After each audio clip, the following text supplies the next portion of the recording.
बिस्मिल्लाहिर्रहमानिर्रहीम। इमरान खान की लाख कोशिशों के बाद बिलाखिर पाकिस्तान तहरीक इंसाफ के रहनुमाओं ने महरंग बलोच और मंजूर पश्तीन से राबते का आगाज़ कर दिया है और जो अपोजिशन का ग्रैंड अलाइंस बनने जा रहा है अब इसमें बाज़ाब्ता तौर पर उनको दावत दे दी गई है। ये राब्ता हुआ है एक अहम रहनुमा के ज़रिए और इस राब्ते के अंदर क्या क्या बातें हुई हैं, क्यों इसमें ताख़ीर हुई है, इस हवाले से आपको मालूमात फराहम करेंगे। और इसके साथ साथ अडयाला जेल के कैदी नंबर 804 जनाब इमरान खान साहब के हवाले से भी कुछ मालूमात आज के दिन के हवाले से हम आपको बताएंगे। मैं ज़ुबैर अली खान हूँ और आप मुझे मेरे यूट्यूब चैनल पर देख रहे हैं। नाजरीन, इमरान खान ने मुतादिद मरतबा ग्रैंड अपोजिशन अलाइंस के रहनुमाओं को और पाकिस्तान तहरीक इंसाफ के अहदेदारों को यह कहा था कि महरंग बलोच और मंजूर पश्तीन से भी रब्ता किया जाए ताकि तमाम जितने भी इस वक्त बुनियादी इंसानी हुकूक की खिलाफ वर्जियाँ हैं, जो आइन बहाली का मुतालबा चाहते हैं, उनसे रब्ता करके एक तहरीक जो है उसका बाकायदा आगाज़ किया जाए। इमरान खान मुतादिद मरतबा जो है वो महरंग बलोच का नाम ले चुकी हैं और इसके साथ साथ इमरान खान ने मंजूर पश्तीन का भी जिक्र किया है।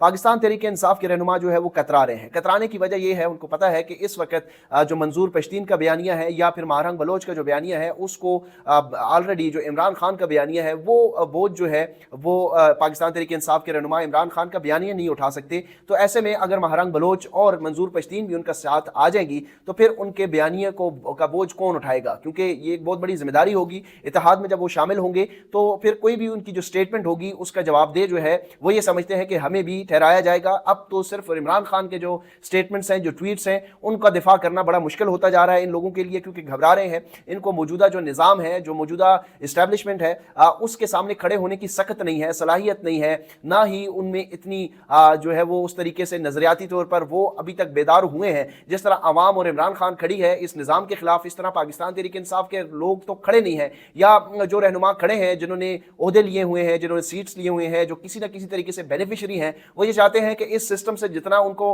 फायदा होता है वो चला आता रहे। अगर हम इससे एक स्टेप आगे जाएंगे, इमरान खान की स्टेज पे जाएंगे, तो फिर हमें भी जेल में जाना पड़ेगा। तो इसलिए थोड़ा सा घबराहट वाली सूरत हाल तो है, लेकिन बिलाखिर महरंग बलोच और मंजूर पश्तीन से दोनों से राब्ते कर लिए गए हैं। दोनों को जो है वो तहरीक तहफ़्फ़ुज़ आईन पाकिस्तान की प्लेटफॉर्म से राब्ता किया गया है। PTI की तरफ से राब्ता नहीं हुआ, बल्कि ये तहरीक तहफ़्फ़ुज़ आईन पाकिस्तान के प्लेटफॉर्म के जरिए से राब्ता हुआ है, क्योंकि अब जो तहरीक शुरू होगी वो इसी प्लेटफॉर्म के जरिए होगी। और इसमें जो राब्ता किया है वो पाकिस्तान तहरीक इंसाफ के ही रहनुमा है। उन्होंने तहरीक तहफ़्फ़ुज़ आईन पाकिस्तान के प्लेटफॉर्म से राब्ता किया। महरंग बलोच और मंजूर पश्तीन को, दोनों को इस प्लेटफॉर्म की अफादियत जो है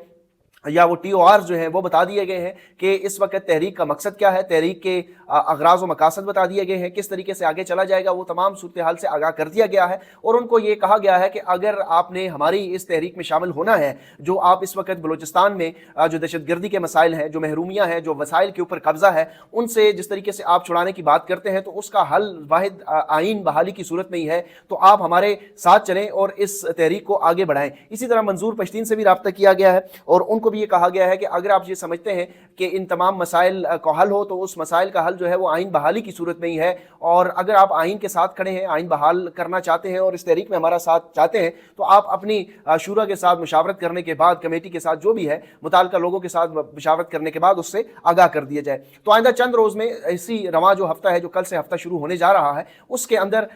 जो तहरीक तहफ़्फ़ुज़ आईन पाकिस्तान के प्लेटफॉर्म है वो मज़ीद मजबूत होगा, क्योंकि इस हफ्ते के आखिर में एक बड़ी कॉन्फ्रेंस जो है वो इस्लामाबाद में 2 रोज़ा होने जा रही है, जिसमें मैं बार बार आपको बता रहा हूँ कि ये सिर्फ और सिर्फ सियासी कॉन्फ्रेंस नहीं होगी। इसमें जो तमाम मकतबा फ़िक्र के जो लोग हैं वो शामिल होंगे, ट्रेडर्स यूनियन होंगे, सहाफ़ी होंगे, वकला होंगे, साबिक जज होंगे, साबिक जर्नैल होंगे, ब्यूरोक्रेट्स होंगे, और इसके साथ साथ साबिक जो फौजी अफसरान हैं वो भी शामिल होंगे। इसके अलावा इसमें ट्रेडर्स यूनियन होंगे, ट्रांसपोर्टर्स यूनियन होगी, यानी तमाम मकतबा फ़िक्र के लोग जो हैं वो इस तहरीक में शामिल होने जा रहे हैं। ये अब सियासी तहरीक नहीं है, ये पाकिस्तानियों की तहरीक है और पाकिस्तान में जो लोग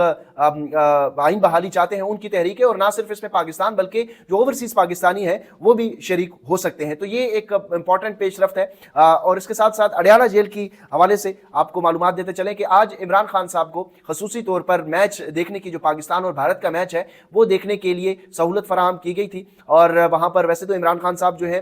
उनके कमरे में TV मौजूद था, लेकिन वहाँ पर कोई महदूद TV चैनल्स जो हैं वो आते थे। लेकिन पाकिस्तान और इंडिया की मैच के लिए یہ سہولت جو ہے وہ تمام جو جیلوں ہیں وہاں میں فراہم کی گئی ہے۔ عمران خان صاحب نے یہ میچ، مجھے نہیں لگتا کہ انہوں نے پورا میچ دیکھا ہوگا، کیونکہ یہ میچ دیکھنے والا نہیں ہے، یہ میچ سے کم زیادہ جو ہے وہ آپ کہہ سکتے ہیں کہ محسن نقویوں کی ایڈورٹائزمنٹ ہے، شاہد افریدی جیسے لوگوں کی ایڈورٹائزمنٹ ہے، وہ اپنے آپ کو ایک پبلکسٹی اور پی آر کمپین کے طور پر یہاں پر دیکھ رہے ہیں، اور گزشتہ رات میچ سے ایک روز پہلے ہی وہ اسٹیڈیم میں پہنچ کر اپنی تصویریں کھنچوا رہے ہیں۔ اس کے علاوہ کتنے کرکٹ کے بورڈز جو ہیں وہ انہوں نے اس طرح کی شعبدہ بازی کی ہیں، اس طرح کی حرکتیں کی ہیں، اور آسٹریلیا اور انگلینڈ جو کہ بہت بڑی رائیولری ہے، گزشتہ دن لاہور میں میچ ہوا، کس نے دیکھا کہ انگلینڈ کرکٹ بورڈ کے چیئرمین بیٹھے ہوئے تھے، یا آسٹریلین کرکٹ بورڈ کے چیئرمین نے پریس کانفرنس کی، یا انڈین بی سی سی آئی کے کوئی سربراہ جو ہے وہ اس میں بیٹھے ہوئے ہیں۔ لیکن محسن نقوی چونکہ اس پی آر کو، پبلک سٹی اسٹنٹ کو، اس عہدے کو اس لیے استعمال کر رہے ہیں کہ وہ پی آر کریں، لیکن چونکہ اوپر ایسے لوگ نااہل اور ایسے میرٹ کا فقدان ہے جن لوگوں میں، ان کو اوپر بٹھایا گیا ہے، تو نتائج آپ کے سامنے ہیں۔ اور یہ پاکستان کرکٹ ٹیم کے ان 11 یا 15 کھلاڑیوں کی غلطی نہیں ہے، اگر آپریشن کرنا ہے تو اس پورے ملک میں بڑا آپریشن کرنا چاہیے۔ جن لوگوں کو محسن نقوی نے جو لوگ محسن نقوی کو لا کر بٹھائے ہیں، ملک کے اوپر مسلط کیا ہے، نہ صرف اس میں پتہ نہیں کون سی ایسا ٹیلنٹ ہے کہ ان کو کرکٹ بورڈ کا سربراہ بھی لگا دیا گیا ہے، وزیر داخلہ بھی لگا دیا گیا، اس سے پہلے نگران وزیر پنجاب بھی لگا دیا گیا، اور جو انہوں نے ظلم کیے ہیں اس قوم کے اوپر، لوگوں کا جس طریقے سے چار دیواری کا تقدس پامال کیا، خواتین کے اوپر مظالم ڈھائے، نگران حکومت کے دوران جس طرح محسن نقوی نے ظلم کیے، اس کے بعد وفاقی وزیر داخلہ کے طور پر جو انہوں نے ظلم کیے، اس کے بعد جو ہے ان کے ہاتھ، وہ سونے کو بھی ہاتھ ڈالیں گے تو مٹی ہو جائے گی، کیونکہ ظالم جو حکمران ہے ان کے ہاتھوں میں برکت نہیں ہوتی۔ تو یہ ظلم کے نتائج ہیں، آپ دیکھ سکتے ہیں کہ یہ 15 کھلاڑیوں کا مسئلہ نہیں ہے، یا ٹیلنٹ کا ایشو نہیں ہے، صرف اور صرف ان لوگوں کو مینج کرنے کا مسئلہ ہے۔ ایک شخص نے پورے ملک کو یرغمال بنایا ہوا ہے، محسن نقوی جن کا فیورٹ ہے، ان کا ہی آپریشن کرنے کی ضرورت ہے۔ بنیادی طور پر پاکستان پورے کی بڑے سرجری کی ضرورت ہے، یہ پاکستان کرکٹ بورڈ کا مسئلہ نہیں ہے، پورے پاکستان میں۔ اور سپورٹس ایک ایسی چیز ہے کہ وہ پورے آپ کے ملک کی جو ہے وہ تاثر دیتی ہے کہ آپ کے پورے ملک میں کیا چل رہا ہے۔ انڈیا کی ٹیم کیوں بہترین ہے، آسٹریلیا کی ٹیم کیوں بہترین ہے، نیوزی لینڈ کی ٹیم کیوں بہترین ہے، کیونکہ وہاں پر میرٹ ہے، وہاں پہ کوئی ایک شخص واحد جو ہے وہ تمام ملک کے فیصلے نہیں کر رہا۔ یہاں پر تو ایک شخص واحد نہ صرف سیاسی فیصلے بھی کر رہا ہے، بلکہ کھیل کے اندر بھی اس کی مداخلت ہے، پاکستان کرکٹ بورڈ کے اندر بھی اس کی مداخلت ہے۔ وہ نہیں چاہتے کہ پاکستان کرکٹ بورڈ کوئی بھی ایسا چیز وہ نہیں چاہتے جس سے تھوڑا سا پیسہ یا تھوڑی سی شہرت یا تھوڑا سا اثر و رسوخ ہو، وہ کسی ایسے right man for the right job کو چلی جائے، تاکہ وہ ایسے لوگوں کو چاہیں گے جو ان لوگوں کو وہ اکوموڈیٹ کرنا چاہتے ہیں۔ تو یہ صورتحال ہے پاکستان کرکٹ کی، اور پاکستان کرکٹرز کا مسئلہ نہیں ہے، یہ محسن نقویوں جیسے سفارشیوں کا مسئلہ ہے جن لوگوں کو اس کے اوپر مسلط کیا گیا ہے۔ اور پھر دیکھیں کہ محسن نقوی نے عاقب جاوید جیسے لوگ، عبد الرحمان جیسے لوگ، اظہر محمود جیسے لوگوں کو سلیکشن کمیٹی اور مینجمنٹ میں ڈالا ہوا ہے۔ یہ کیا لیجنڈز ہیں؟ کیا پاکستان کرکٹ کے پاس اس طرح کے لوگ ہیں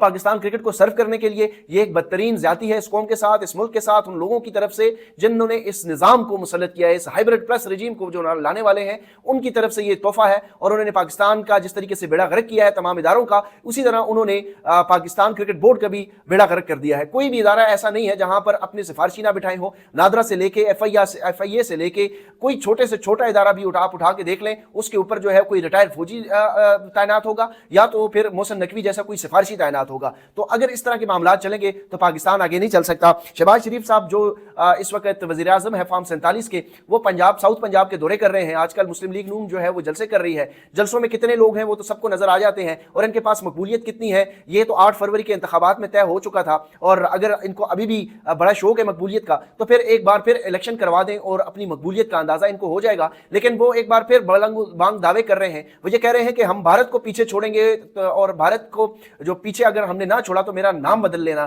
شہباز شریف صاحب، آپ کی کتنی دفعہ ہم نام بدلیں گے؟ آپ نے کہا تھا کہ صدر زرداری کو لاڑکانہ اور سندھ کی سڑکوں پر آپ نے نہ گھسیٹا تو آپ کا نام شہباز شریف نہیں ہوگا، تو پھر ہمیں بتائیں آپ کا نام کیا رکھا جائے؟ اب تو آپ کے وہ صدر ہیں جن کو آپ نے یہ کہا تھا کہ لاڑکانہ کی سڑکوں پر آپ کو گھسیٹا جائے گا، پھر آپ نے یہ کہا تھا کہ اس قوم کے لیے میں اپنے کپڑے بیچ دوں گا۔ آپ نے کپڑے تو نہیں بیچے، لیکن آپ نے ڈی جی خان میں جلسہ کرتے ہوئے یہ کہا کہ لاڑکانہ کے لوگوں میں نے آپ لوگوں کی وجہ سے یہ کوٹ اتار دیا ہے، بڑا احسان کیا ہے آپ نے لوگوں کے اوپر۔ تو یہ شہباز شریف جن کے اپنے بڑے بھائی یہ کہہ چکے ہیں کہ جوش خطابت میں وہ اس طرح کے بیانات دے جاتے ہیں تو ان کو کوئی سنجیدگی سے لیتا نہیں ہے۔ اب وہ ڈی جی خان اور ساؤتھ پنجاب کے دوروں پر ہیں اور وہاں پر جلسہ کر کے اپنی مقبولیت بتانے کی کوشش کر رہے ہیں، لیکن ان کی یہ جھوٹی مقبولیت کا کلائی کھل چکا ہے۔ اگر ان کو کافی زیادہ شوق ہے تو پھر پنجاب میں بلدیاتی انتخابات صاف شفاف کروا لیں، پنجاب میں کوئی بھی ضمنی انتخابات صاف شفاف کروا لیں، लें, पंजाब के अंदर कोई जो है वो एक जलसा करने की इजाज़त दे दें जितना जलसा इन्होंने ये किया है शहबाज शरीफ साहब ने। मैं ये चैलेंज करता हूं कि पाकिस्तान तहरीक इंसाफ का अदना सा वर्कर भी अगर सिर्फ उनको जलसे की इजाज़त दे दी जाए तो लाहौर का मीनार पाकिस्तान इस वक्त वो भर लेगा। लेकिन शहबाज शरीफ साहब को लाने वाले जो हैं वो भी गैर मकबूल हैं और वो शहबाज शरीफ को मकबूल साबित करने की सरताड़ कोशिश कर रहे हैं, लेकिन वो जिस चीज़ को भी हाथ लगाते हैं वो मिट्टी बन जाती है। उसकी वजह यह है कि उन्होंने जुल्म किया है, इस पाकिस्तानी अवाम का मैंडेट छीना है, बुनियादी इंसानी हुकूक को पामाल किया है,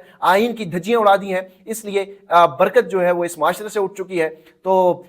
ये सारी सूरत हाल है और इसीलिए पाकिस्तान क्रिकेट के हालात हों या पाकिस्तान के सियासी हालात हों या पाकिस्तान के मुआशी हालात हों, वो दिन ब दिन तनज़्ज़ुली की तरफ जा रहे हैं। लेकिन हम उम्मीद करते हैं कि ये पाकिस्तानियों की जो जदोजहद है, ये पाकिस्तानियों की जो जीतने की उम्मीद है, वो उम्मीद हमने नहीं छोड़नी और ये जदोजहद जो है वो जारी रहेगी। अगली वीडियो तक मुझे इजाज़त दीजिए। अल्लाह हाफ़िज़।